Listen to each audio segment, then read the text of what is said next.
প্রবল বৃষ্টির সঙ্গে ঘূর্ণিঝড়ের দাপট, নিম্নচাপের দুর্ভোগে আন্দামানে আটকে 1400 পর্যটক। বিদ্যুৎ নেই, বিচ্ছিন্ন টেলিযোগাযোগ, ইন্টারনেট, চরম ভোগান্তিতে পর্যটকরা।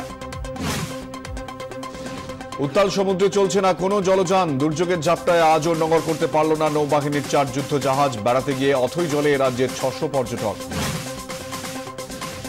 হাভলকে নিরাপদেই আছেন পর্যটকরা। পোর্ট ব্লেয়ারে উদ্ধারকারী দল প্রস্তুত। ঝড় বৃষ্টি থামলেই শুরু হবে উদ্ধার কাজ, আশ্বাস রাজনাথের। পর্যটকদের সঙ্গে নিরন্তর যোগাযোগ নবান্নের। পর্যটকদের ফেরাতে সব রকম ব্যবস্থা মুখ্যমন্ত্রীর। আন্দামানে পরিস্থিতি আরো ঘোরালো, ফুঁসছে সমুদ্র। আজ আবহাওয়া আরো খারাপ হওয়ার আশঙ্কা। নিম্নচাপ পরিণত হতে পারে ঘূর্ণিঝড়ে, জানাচ্ছে হাওয়া অফিস।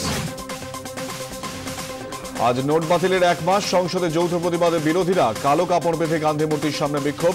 একযোগে প্রতিবাদ কংগ্রেস, তৃণমূল সহ বিভিন্ন সাংসদের। কালো টাকা উদ্ধারে ইডির অভিযান। গ্রেপ্তার বড়বাজারের ব্যবসায়ী সহ 4। জালে বেসরকারি ব্যাংকের ডেপুটি ম্যানেজারও। সিজিও কমপ্লেক্সের দীর্ঘ জেরা ইডি, সিবিআই ও আয়কর দফতরের। সুখা এটিএম টাকার জন্য হাপিত্যেশ, অথচ কালো টাকার কারবারিদের হাতে কোটি টাকার নতুন নোট। ব্যাংকেই কালো টাকার কারবার, জড়িত ব্যাংক কর্মীদের একাংশ। মোটা কমিশনে কালো হচ্ছে সাদা। নোট বাতিলের জেরে সাধারণ মানুষের দুর্ভোগ চলছেই। কবে স্বাভাবিক হবে পরিস্থিতি?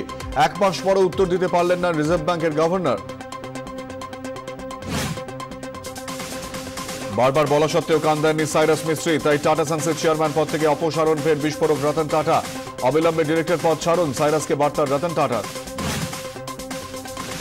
আপনার বাচ্চাকে ভোলাতে ভুরি ভুরি মিথ্যে বলছেন, আবদার মেটানোর নামে নানা মিথ্যে প্রতিশ্রুতি দিচ্ছেন। ভাবছেন বাচ্চা কিছু বুঝছে না, ভুল ভাবছেন। চমকে দেওয়ার মতন তথ্য জানাচ্ছে গবেষণা। দেখুন অফবিট 24 মিথ্যে বোঝে বাচ্চাও, আজ সন্ধ্যে 7টায়।